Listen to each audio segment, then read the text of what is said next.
Image de la gloire et du destin des hommes, fils de roi et funeste destin des siens, aujourd'hui, parlons de Turin Turambar.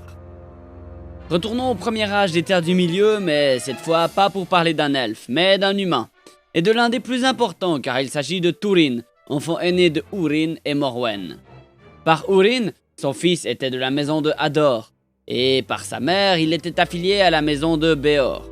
Voici un petit arbre généalogique qui peut vous montrer à quoi ressemblent les trois grandes maisons des Edain, les hommes. Donc, Turin avait les cheveux sombres de sa mère, mais possédait le noble maintien de son père. Il était fier mais non arrogant. Dans sa jeunesse, passée en Dorlomine, il avait un ami nommé Sador, qu'il nommait affectueusement Labadal, car Sador était infirme d'une jambe. Labadal apprit la sagesse à Turin, qui la gardera toute sa vie, à peu près. Il vint un temps où Húrin partit faire la guerre avec les grands princes et rois elfes. Une bataille qui se voulait décisive, pour la destruction de Morgoth, une bataille de la gloire et des drapeaux, une bataille des trompettes. Mais c'est une bataille que l'on connaîtra sous le nom des larmes innombrables. Húrin ne fut pas tué par Morgoth, mais emprisonné et maudit, lui et sa famille. De leur côté, Morwen et Turin attendaient le retour de Húrin qui jamais ne vint. Quand Turin eut 9 ans, sa mère l'envoya en Doriath pour sauver la descendance de la maison de Hador et de Béor. Ainsi donc, Turin passa de belles années au pays de Doriath, sous la tutelle de Thingol et Melian. Turin est instruit à la vie elfique par Nélas, une jeune elfe aux arts guerriers par Beleg. Après quelques années, les nouvelles de Morwen et Nienor, autrefois courantes, cessent d'arriver. Turin décide alors de combattre Morgoth, espérant venger les malheurs de sa famille. Thingol fait de lui un de ses chevaliers de l'épée. Et Turin part pour les frontières nord de Doriath combattre les orques. Il est rejoint par Beleg. Son arme préférée devint alors très rapidement l'épée. Il porte désormais le heaume du dragon de Hador et les orques commencent à le craindre plus que tout autre.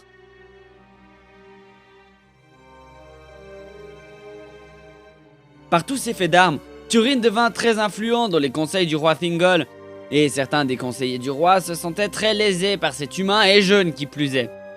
Un jour, au retour des marches du Nord, Turin fit l'erreur de s'asseoir à la table des négociateurs, car une chaise y était libre. Personne ne lui dit de se relever, et sa présence paraissait tout à propos. Mais le propriétaire usuel de la place vint. Il s'agissait de Saeros, qui nourrissait de l'hostilité secrète envers Turin.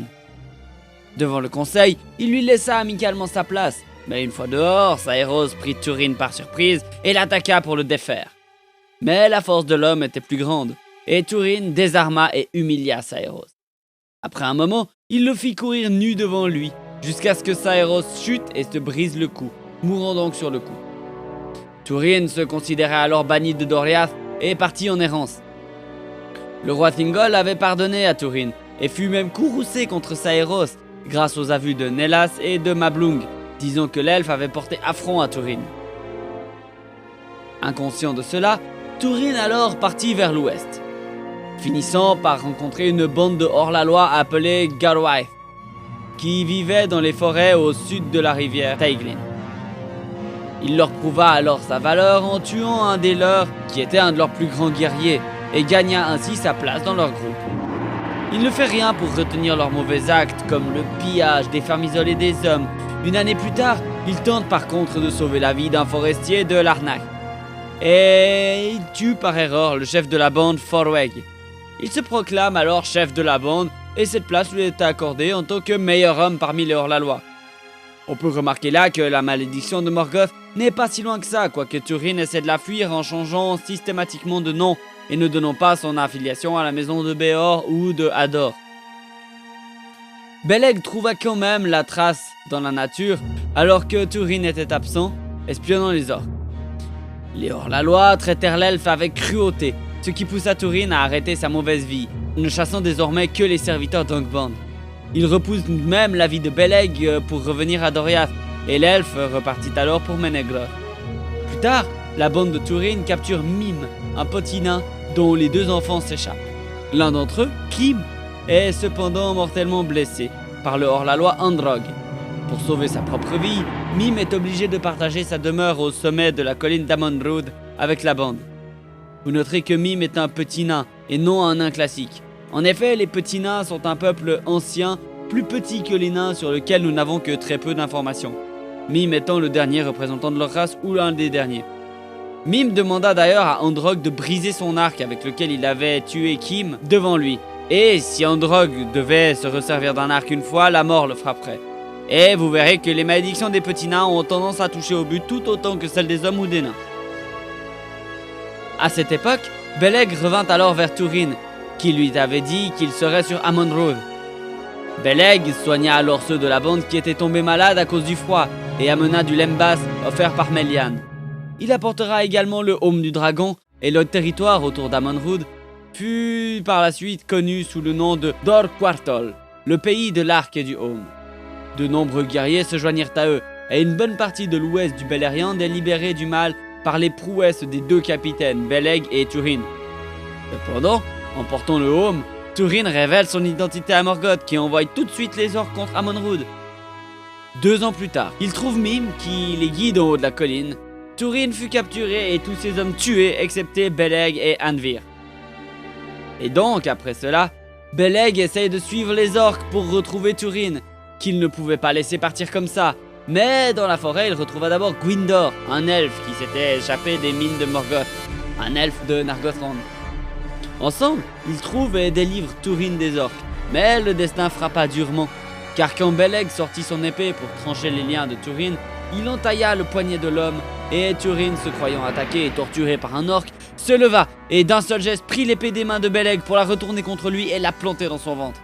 À la lumière d'un éclair, Turin vit ce qu'il avait fait et tomba dans un mutisme de douleur. Gwyndor le mena alors comme un pantin jusqu'aux sources d'Aethelivrin, où Turin se baigna, et le choc passa, dans les larmes et le chagrin. Turin avait perdu son meilleur ami quand même. Alors Gwyndor mena Turin à Nargothrond, la cité cachée fondée par Finrod. Vous savez, Finrod, on en a déjà parlé, et Nargothrond aussi. Mais à cette époque, la forteresse était dirigée par Orodreth, le frère de Felagund. Turin devint rapidement influent en Nargothrond, car il était un guerrier valeureux, avec sa lame noire, Anglachel, prise à Beleg, qu'il avait fait reforger et renommé Gurtang. Turin cache son vrai nom et est finalement connu comme Mormegil, le noir épée de Nargothrond.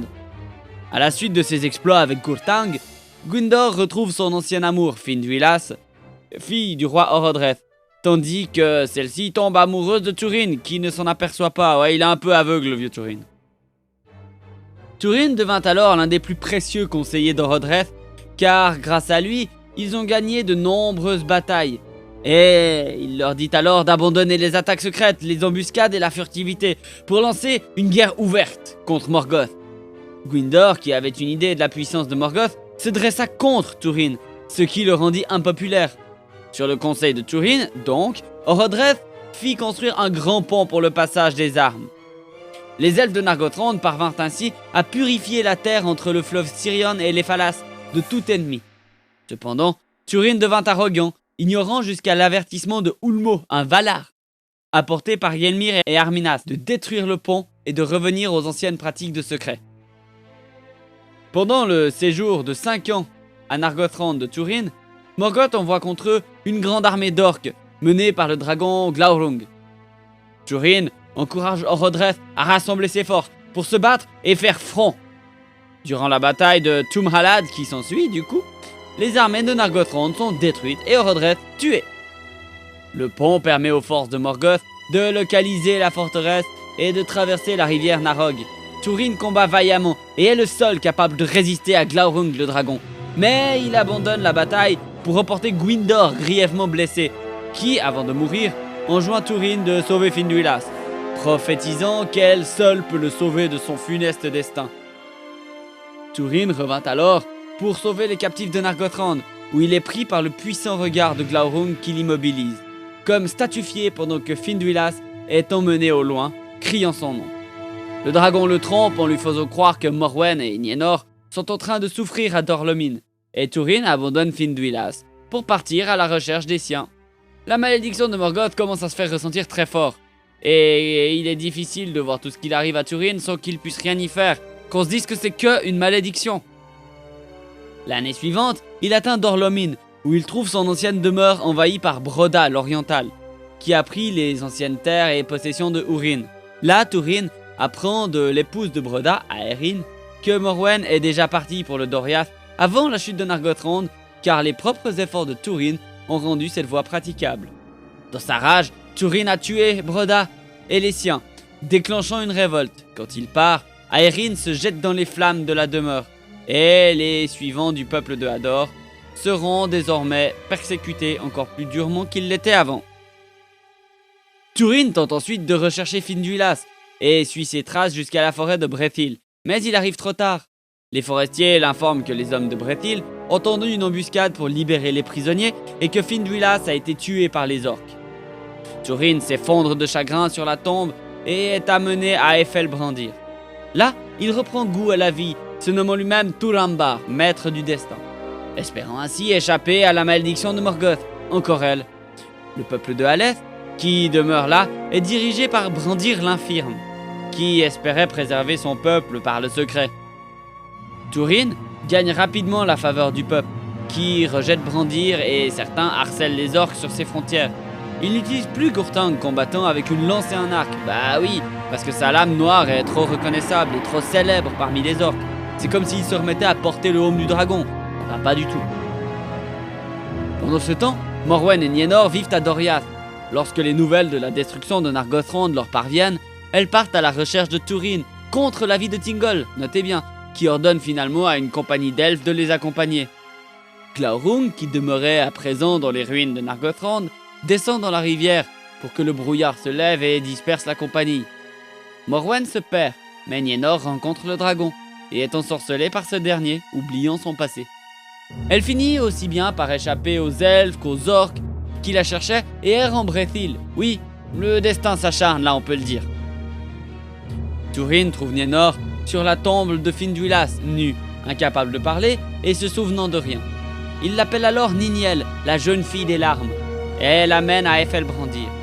Là, Brandir la guérit et tombe amoureux d'elle. Cependant, Niniel et Túrin ne tardent pas à s'aimer.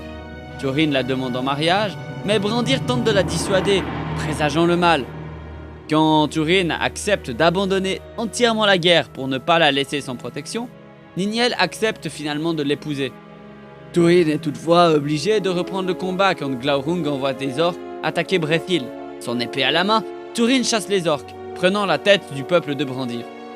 L'année suivante, Niniel tombe enceinte et Glaurung attaque Brethil en personne.